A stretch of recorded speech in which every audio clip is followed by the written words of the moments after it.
coat. Are you natives of this place? As the coney you see dwell where she is kindled. Your accent is something finer than you can purchase, and so remove the dwelling. I have been told so by many. But, indeed, an old religious uncle of mine taught me, so to speak, who was in his youth an inland man and knew courtship well, for there he fell in love. I have heard him read many lectures against it, and I thank God that I am not a woman to be touched with so many giddy offenses as he hath generally taxed their whole sex withal. And can you remember any of the principal evils that he laid to the charge of women? There were none principal. They were all alike as halfpence are, every one fault seeming monstrous till his fellow fault came to match it. I prithee, recount some of them. No, I will not waste my physic except on those that are sick. There is a man haunts the forest, abusing our young trees by carving Rosalind in their barks, hangs odes on hawthorns, elegies on brambles, all forsooth deifying the name Rosalind. If I could meet that fancy monger, I could give him some good counsel, for he seems to have a quotidian of love upon him. I am he that is so love-shaped. I pray you, tell me your remedy. Well, there is none of my uncle's marks upon you. He taught me how to know a man in love, in which cage of rushes I am sure you are not prisoner. And what were his marks? A lean cheek, which you have not. Blue eye and sunken, which you have not. And an unquestionable temper, which you have not. And a beard neglected, which you have not. Then, your hose should be unbanded, your bonnet unbuttoned, your shirt unbuttoned, and your shoe unbuckled, and everything about you demonstrating this careless desolation. But you are no such man. You are rather point of ice in your accoutrements, as loving yourself as seeming the lover of any other. Fair youth, I would I could make thee believe I love. Me believe it? You may as soon make her that you love believe it. Which I warrant she is apter to do than to confess she does. That is one of the points that women still give lie to their consciences. But in good sooth, are you he that hangs the verses in the trees in which Rosalind is so admired? I swear to thee, youth, by the white hand of Rosalind, I am that unfortunate he. And are you so in love, as your rhymes speak? Neither rhyme nor reason can express how much. Love is merely a madness, and I tell you, deserves as much a dark house and a whip as the madmen do. And the reason why it is not so punished and cured is that the lunacy is so ordinary that the whippers are in love too. Yet I profess, curing it by counsel. Did you ever cure any so? Yes, one. And in this manner, he was to imagine me his love, his mistress, and come every day to my coat and woo me. Oh, at which time would I, being but a moonish youth, so grieve and be effeminate, so changeable, like and longing, fantastical and proud, and impish, and shallow and inconstant, so full of tears, but full of smiles. For every passion, something, but for no passion, truly anything, as boys and women are, for the most part, cattle of this color. Would now like him, would now loathe him, would then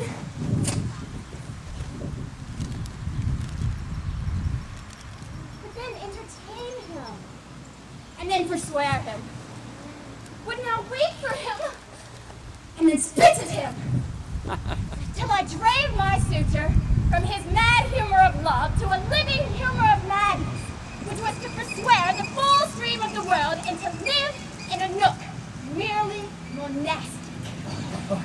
And thus, I cured him. And in this way, would I take it upon me to wash your liver as clean as a sound sheep's heart, that there shall not be one speck of love left in it. Oh, good youth. I would not be cured.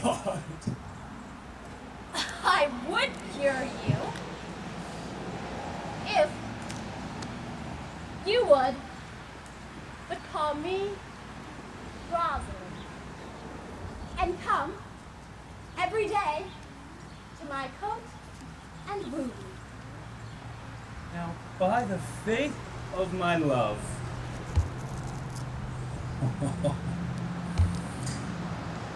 I will! Tell me where it is! Go with me to it, and I'll show it to you, and by the way, you can tell me where in the forest you live. Will you go? With all my heart, fair youth. Oh, nay. You must call me Rosalind. Oh. Shall we go, sister? When a man's verse cannot be understood, nor a man's good wit seconded with the forward child understanding, it strikes a man more dead than a great reckoning in a little room. Truly, I would the gods had made thee poetical. I do not know what poetical is. Is it honest indeed in word? Is it true thing? No, truly, for the truest poetry is the most fading, and lovers are given to poetry, and what they swear in poetry may be said as lovers, they do fade. Do you wish then that the gods had made me poetical? I do, truly, for thou swearest thou art honest. Now, if thou wert a poet, I might have some hope thou didst fade. Would you not have me honest? No, truly, unless thou wert hard-favored, for honesty coupled to beauty is to have honey as sauce to sugar. A material fool. Well, I'm not fair. Therefore I pray the gods make me honest. Truly, to cast away honesty upon a foul slut, or to put good meat into an unclean dish. I am not a slut. Though I thank the gods I am foul. Well, praise be the gods for thy foulness. Sluttishness may come hereafter. But be it as it may be, I will marry you.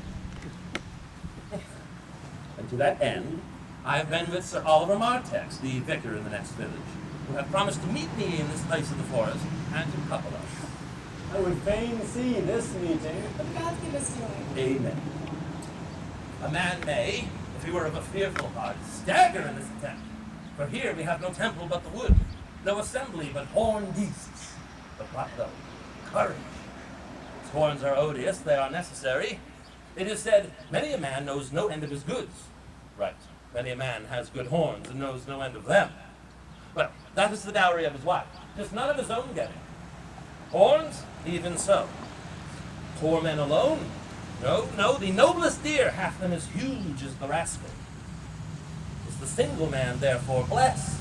No, for as a walled town is more worthier than a village, so is the forehead of a married man more honorable than the bare brow of a bachelor.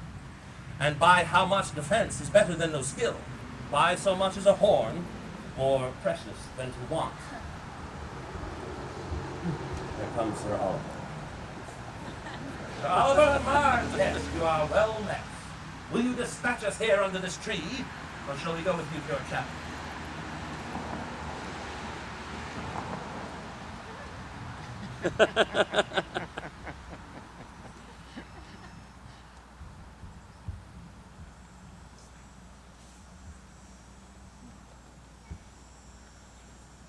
Is there none here to give the woman? I will not take her on gift of any man. Truly, she must be given, or the marriage is not lawful. Proceed, proceed. I will give her. Who? Good evening to you, Monsieur What you call it. How do you, sir? You are very well met. God yield you for your last company, sir. I am very glad to see you. Even a toy in hand here, sir. Nay, pray, be covered. Will you be married, Motley? As the ox hath his bow, sir, the horse his curb, and the falcon her bells, so man hath his desires. And as pigeons bill, so wedlock would be nibbling.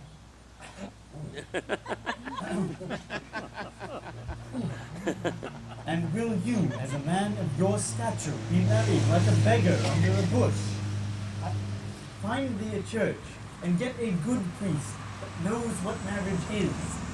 This man will but join you as they join wainscot, and one of you will prove a shrunk panel, and like green timber, warp.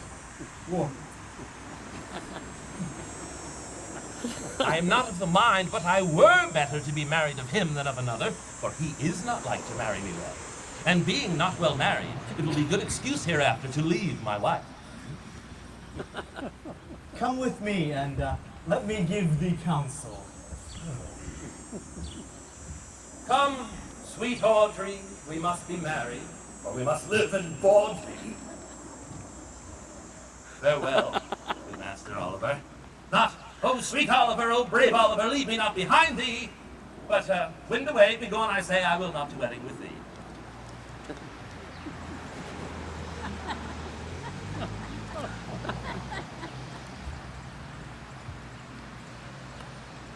That's no matter.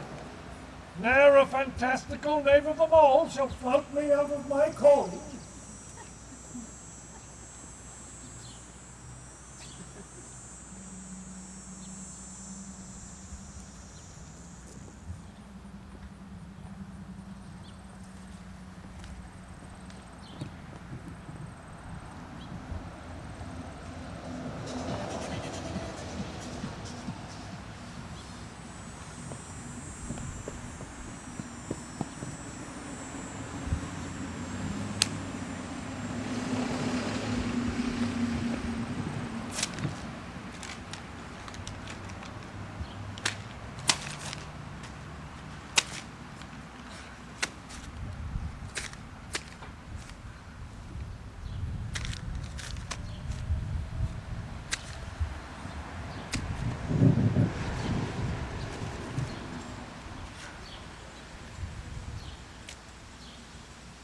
Never talk to me, I will weep. I prithee do, yet at least have the grace to consider that tears do not become a man. Have I not cause to weep? Oh, as good a cause as any, therefore weep. His very hair is of the dissembling color. Marry something browner than Judas's. His kisses are Judas's own children. In faith, his hair is of a very good color. Oh, an excellent color. Your chestnut was ever the only color. And his kissing is as full of sanctity as the touch of holy bread. He hath bought a pair of cast lips of Diana. A nun in winter's sisterhood kisses not more religiously. The very ice of chastity is in them. Then why did he say it would come this morning and he comes not? Nay, certainly there is no truth in him. Do you think so? Yes, I think he's not a quick first or a horse stealer, but for his verity and love, I do think him as concave as a covered goblet or a worm-eaten nut. Not true in love. Yes, when he is in, but I think he is not in. You have heard him swear downright that he was. Was is not is. The oath of a lover is no better than the word of a tapster. Both are the confirmer of false reckonings. He tends here in the forest on the duke your father.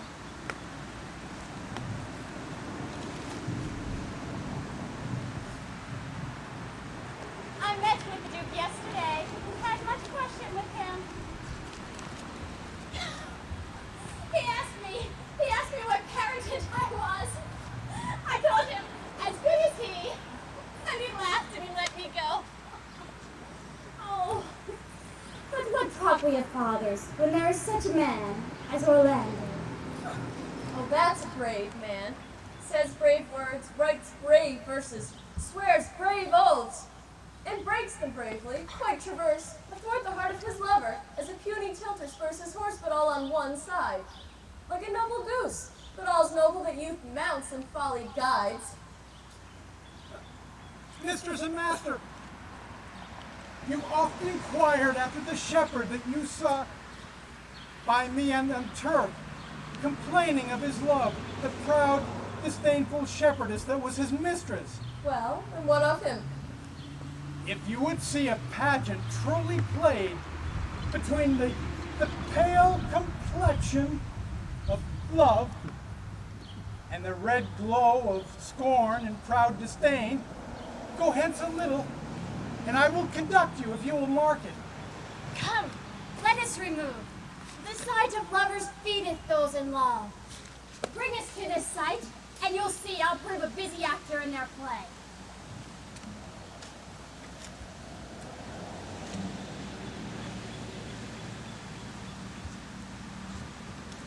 Sweet Phoebe, do not scorn me.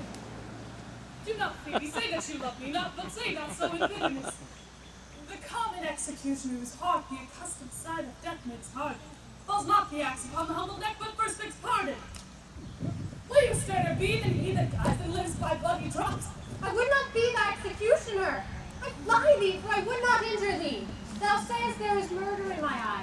'Tis pretty sure and very probable that eyes, which are the frailest and the softest things, who shut their coward gates on atomy, should be called tyrants, butchers, and murderers. Now I do frown on thee with all my heart, and nip my eyes from wound. Now let them kill thee. Why now counterfeit this wound? Why now fall down? Earth thou canst not. Oh, for shame! Mind not to call my eyes murderers. Show me the wound my eye has made in thee. Prick thee with a pin, and there remains some scar of it. Lean upon a rush and a cicatrice, and capable impression like calm some moment keeps. But my eyes, which I have darted at thee, hurt thee not. Nor am I sure there is power in eyes that can do hurt.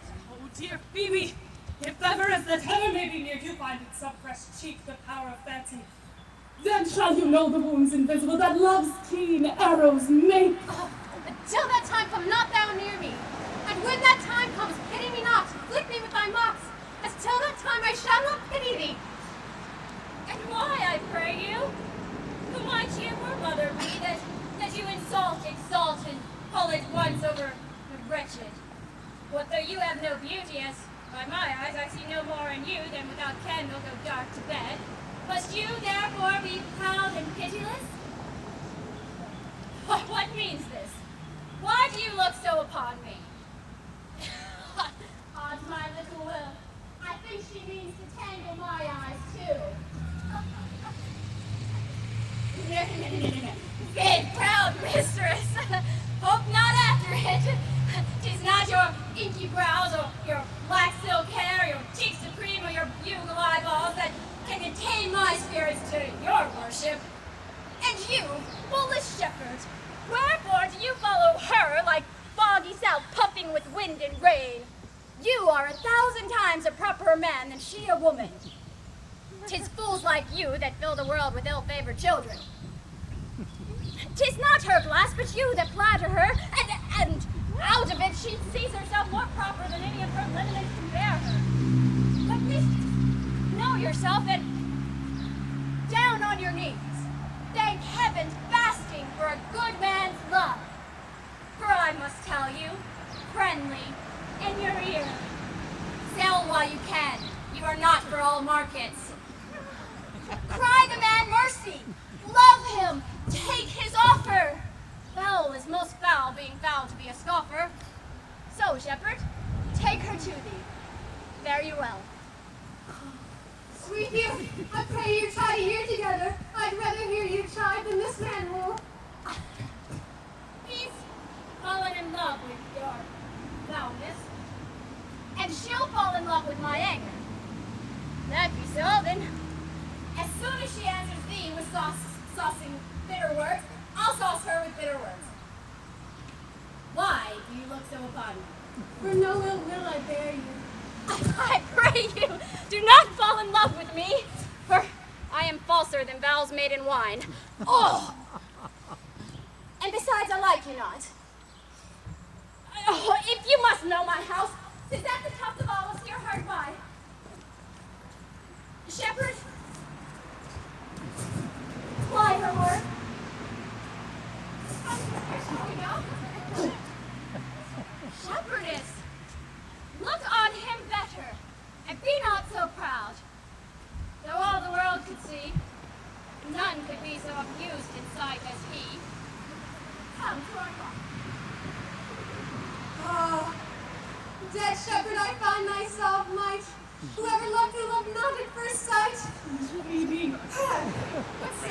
Silvius.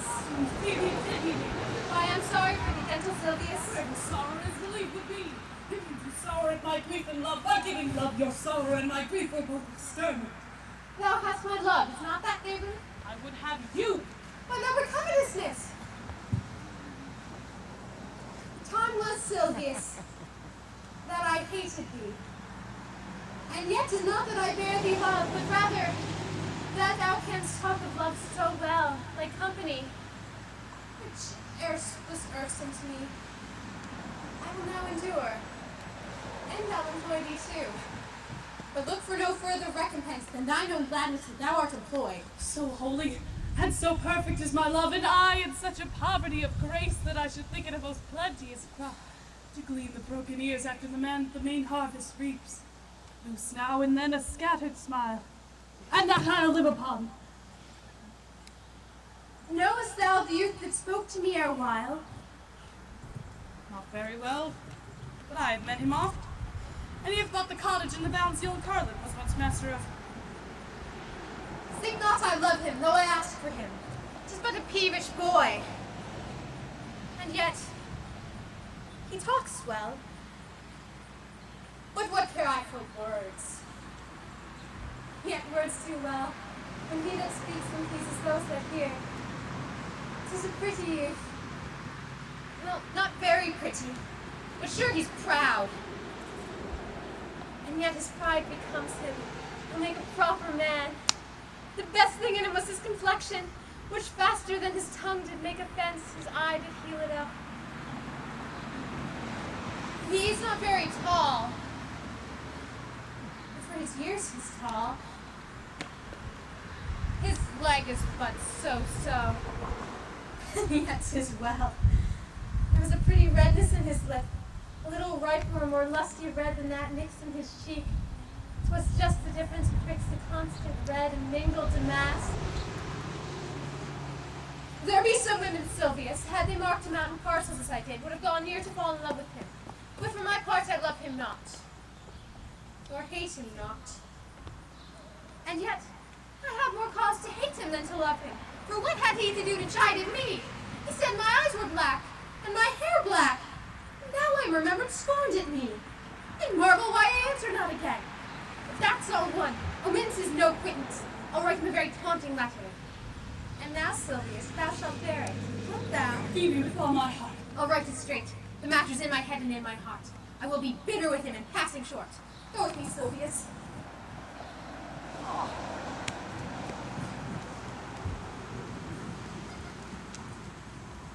I prithee, pretty youth, let me know thee better.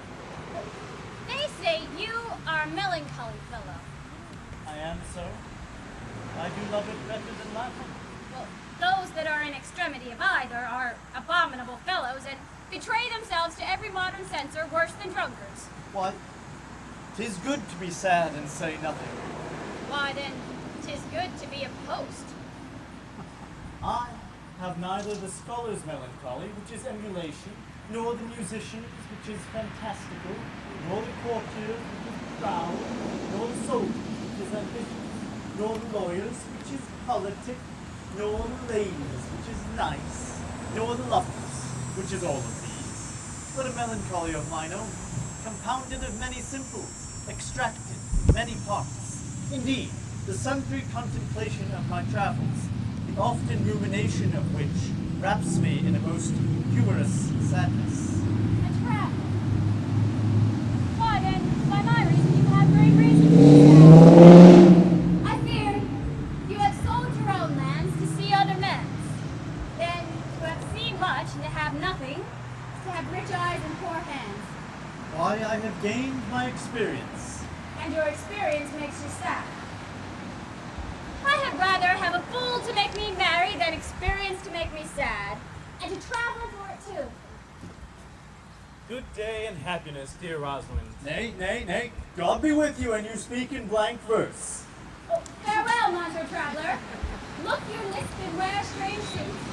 Be out of sorts with your nativity, disable all the benefits of your own country, and almost chide God for making you the countenance you are, or I will scarce make you as well in London.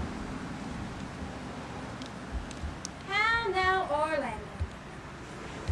You, a lover? Where have you been all this while? If you ever serve me such another trick, come no more on my side. My fair Rosalind, I went out of my notice. Break an hour's promise in the affairs of love. He that break a minute into 1,000 parts, and break but 1,000 parts of that minute in the affairs of love? Well, it may be said that Cupid had clapped him over the shoulder, but I'll warrant him heart whole. Pardon me, dear Rosalind. Nay, you come, serve me such a trick, come no more on my side. I had as lief be wooed of a snail. Of a snail? I of a snail. For though he comes slowly, he carries his house on his head. A better jointure, I think, than you make a woman. Besides, he brings his destiny with him. And what's that? Why, horns, such as you are fain to be beholding your wives for. But he comes armed in his fortune and prevents the slander of his wife. Well, virtue is no horn maker, and my Rosalind is virtuous. And I am your Rosalind. Though it pleases him to call you so, yet the Rosalind is far better leer than you.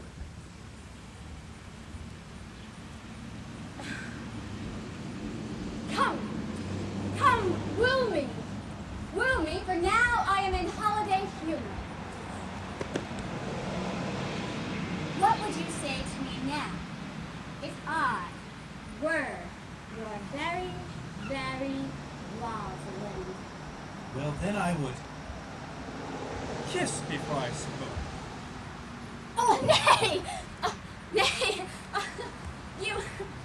Nay, you might take occasion to kiss if you were gravel for lack of matter, but very good orators, when they are out, they spit. And lovers, well, lovers lacking God warner's matter, then the cleanest shift is to kiss. And how if that kiss be denied? Well, then she puts you to entreaty, and there begins new matter.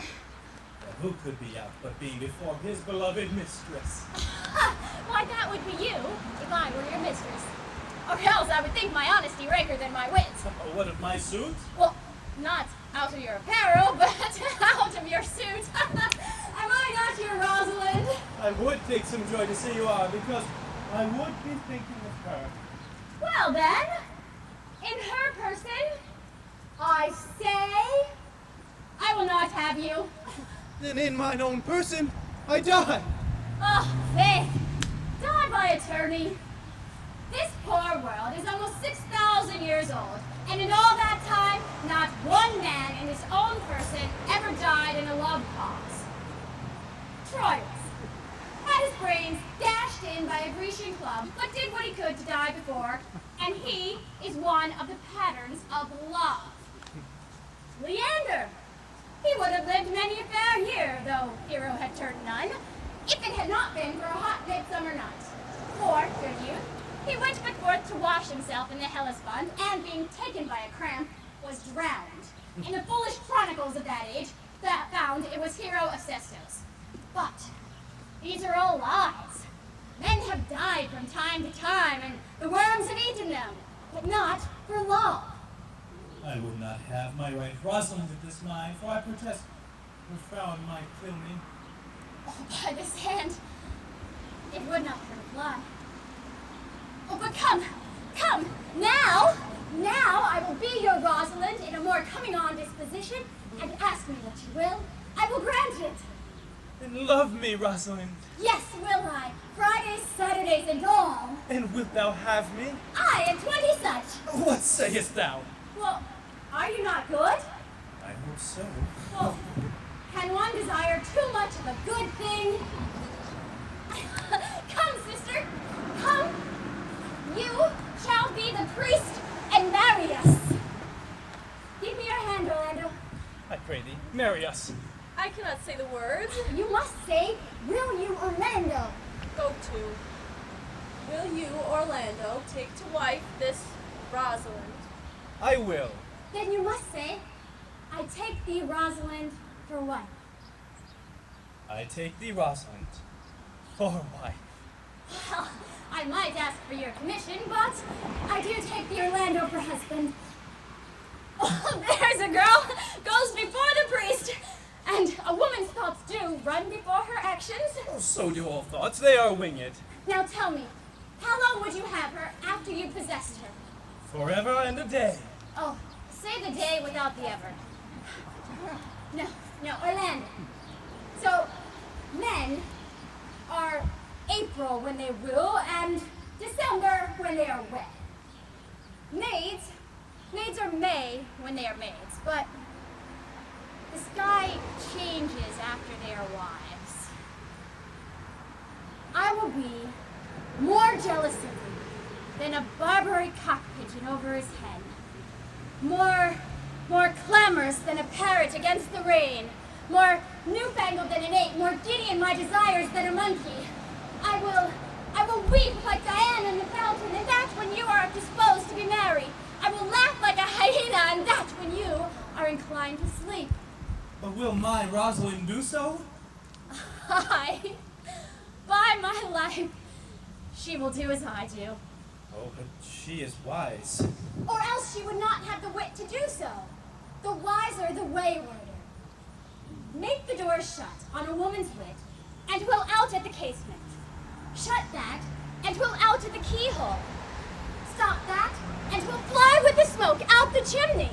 A man that had a wife with such a wit, he might say, wit with a wilt. You might keep that check for it, till you met your wife's wit going to your neighbor's bed. What could wit have to excuse that? Married, to say she came to seek you there. You shall never take her without her answer until you take her without her tongue. Oh, the woman that cannot make her fault her husband's occasion, let her never nurse her child herself, for she will breed it like a fool. For these 2 hours, Rosalind, I must leave thee. Well, I cannot lack thee 2 hours. I must attend the Duke at dinner. By 2 o'clock I will be with thee again. Go your ways. Go your ways. I knew what you would prove. My friends told me as much, and I thought no less. That flattering tongue of yours won me. But 'tis one cast away, and so come death.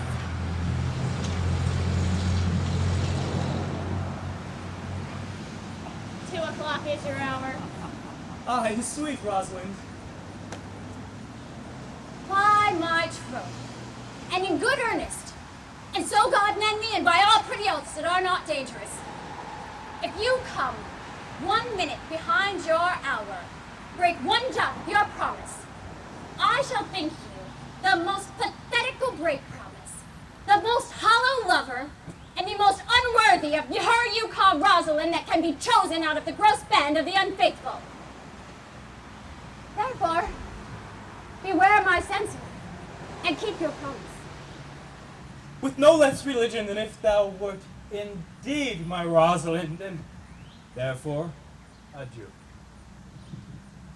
Well, time is the old justice that examines all such offenders, and therefore let time try. Adieu.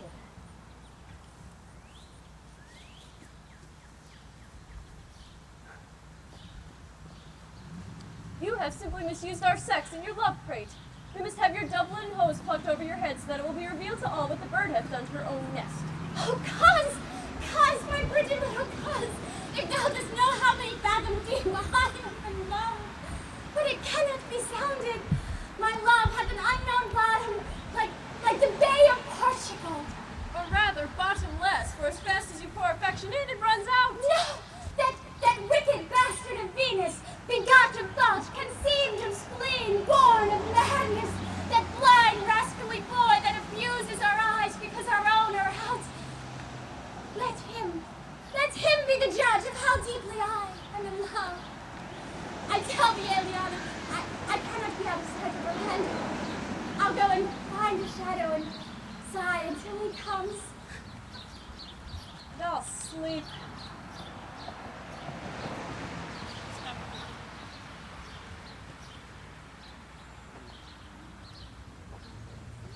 Was it you that killed the deer? Was I, lords? Let us present you to the Duke like a Roman conqueror. It would do well to set the horns upon your head as a branch of victory. Have you no song, Forester, for this purpose? Yes, sir. Sing it. It matters not how it be in tune, but that it make noise enough.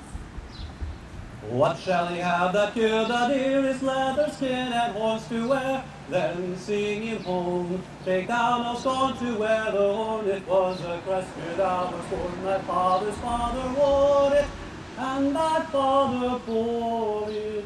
The horn, the lusty horn is not a thing to laugh to scorn.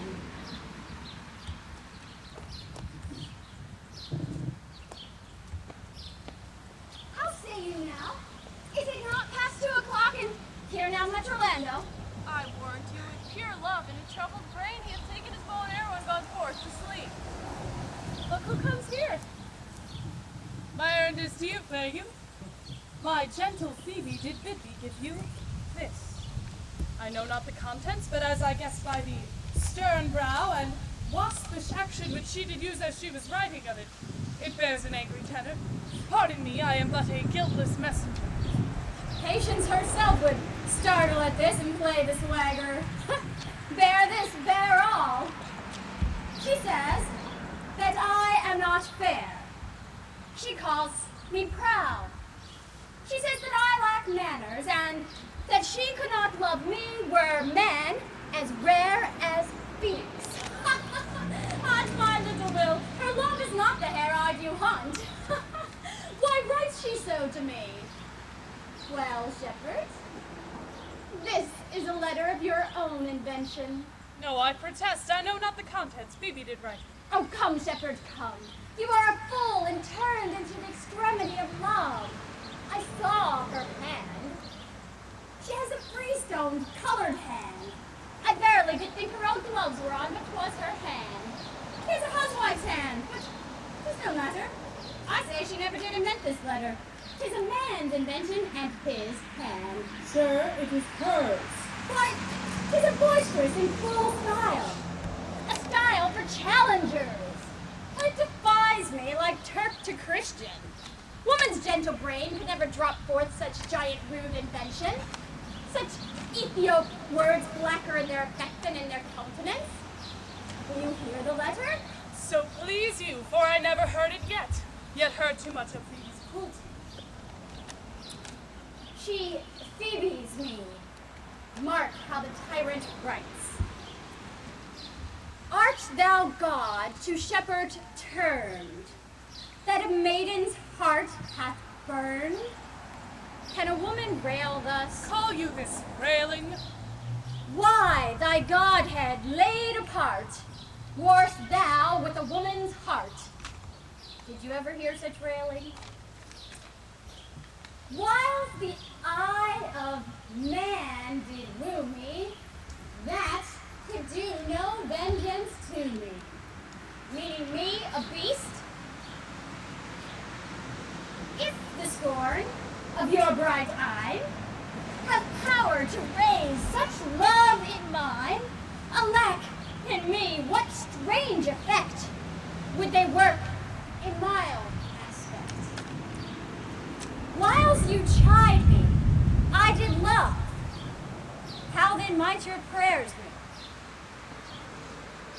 He that brings this love to thee, little knows this love in me. And by him seal up thy mind, whether that thy youth and kind will the faithful offer take of me, and all that I can make. Or else by him my love deny, and then I'll study how to die. Call you this chiding? Alas, poor shepherd. What, do you pity him? He deserves no pity. Wilt thou love such a woman? Or what, to be made an instrument and play false strains upon thee, not to be enjoyed? Well, I see, love hath made thee a tame snake.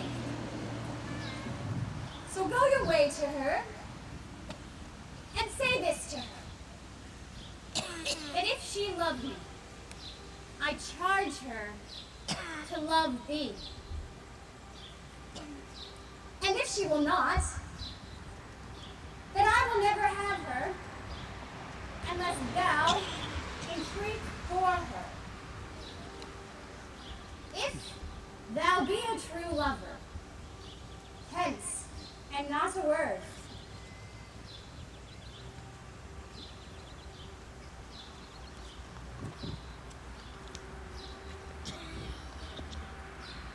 Good morrow, fair ones.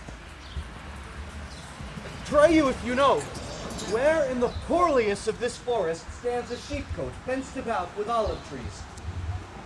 West of this place, down by the neighbor bottom, the rank of osiers by the murmuring stream left on your right hand brings you to the place, but at this hour the house doth keep itself, there are none within.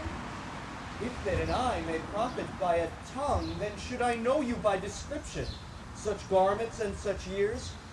The boy is fair, of female favor, and bestows himself like a ripe sister, the woman low, and browner than her brother. Are you not the owner of the house I inquired?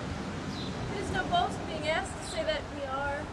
Orlando doth commend him to you both, and to that youth he calls his Rosalind, he gives this bloody napkin. Are you he? I am. What must we understand by this? Some of my shame, if you will know of me what man I am, and how and why and where this handkerchief was stained. I pray you, tell it. When last the young Orlando parted from me, he made a promise to return again within an hour.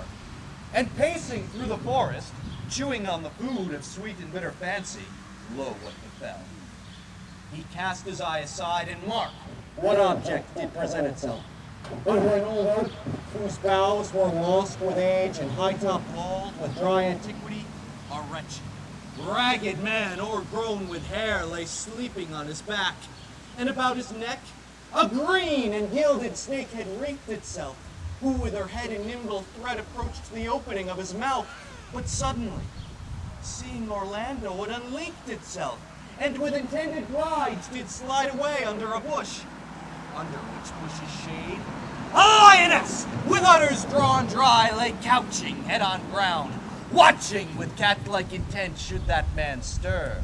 For 'tis the noble disposition of the beast to prey upon nothing that doth seem as dead.